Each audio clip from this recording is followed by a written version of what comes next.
So ನಾವಿವತ್ತು ಡೆಂಕನಿ ಕೋಟ ಹತ್ರ ಬಂದಿದ್ದೀವಿ. ಇದು ಹೊಸೂರಿಂದ ಒಂದು 30 ಕಿಲೋಮೀಟರ್ಸ್ ಆಗುತ್ತೆ. ಇದು ನೋಡಿ, ಇದು ಸ್ಟೆಪ್ಸು ಕ್ಲೋಸ್ ಆಗೋಗಿದೆ, ಇವಾಗೆಲ್ಲ ರೋಡ್ ಮಾಡಿದ್ದಾರೆ. ಸೊ ಇದು ಬಂದು ಲಕ್ಷ್ಮೀ ನರಸಿಂಹಸ್ವಾಮಿ ದೇವಸ್ಥಾನ. ಅಲ್ಲಿ ಕೆರೆ ಕಾಣಿಸುತ್ತೆ ನೋಡಿ, ಪ್ರಶಾಂತವಾದ ಸ್ಥಳ.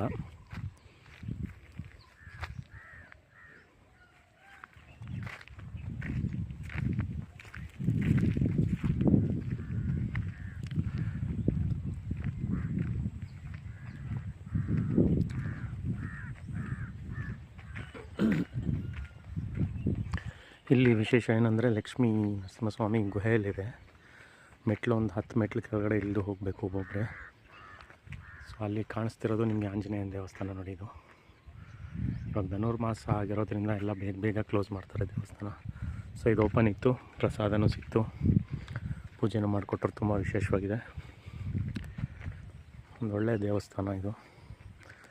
ಇಲ್ಲೇ ಹತ್ತಿರದಲ್ಲಿ ಬೆಟ್ಟರಾಯ ಸ್ವಾಮಿ ಅಂತಲೂ ಇದೆ, ಬಟ್ ಅದು ಕ್ಲೋಸ್ ಆಗಿತ್ತೆ ಅಂತ ಹೇಳಿದ್ದಾರೆ. ನೋಡಬೇಕು, ಹೋಗ್ಬೇಕು ನೆಕ್ಸ್ಟಲ್ಲಿ. ಸೊ ಇಲ್ಲೊಂದು 2-3 ದೇವಸ್ಥಾನ ತುಂಬ ವಿಶೇಷವಾದ ಸ್ಥಳ ನೋಡಿ. ಇದು ಲಾಸ್ಟ್ ಡೆಡ್ ಎಂಡ್ ಅಷ್ಟೇ ರೋಡು, ಹೀಗೆ ಬರ್ಬೋದು.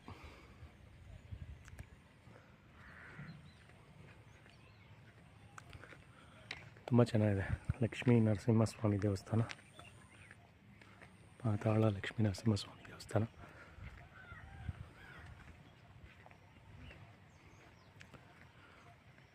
ಸೊ ನಿಮಗೆ ಇಷ್ಟ ಆಗೋದಂಗಿದ್ರೆ ಲೈಕ್ ಮಾಡಿ, ಸಬ್ಸ್ಕ್ರೈಬ್ ಮಾಡಿ.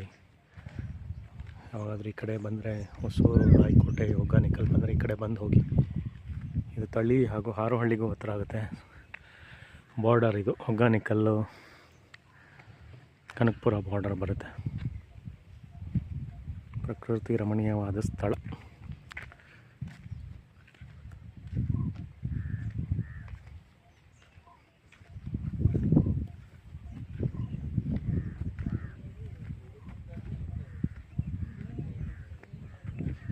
ನೋಡಿ,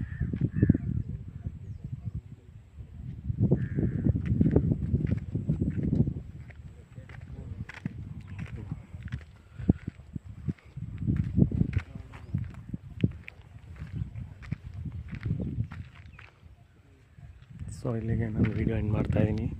thank you so much. Shri Narasimhaswamy ದೇವಸ್ಥಾನ, ಡೆಂಕನಿ ಕೋಟ.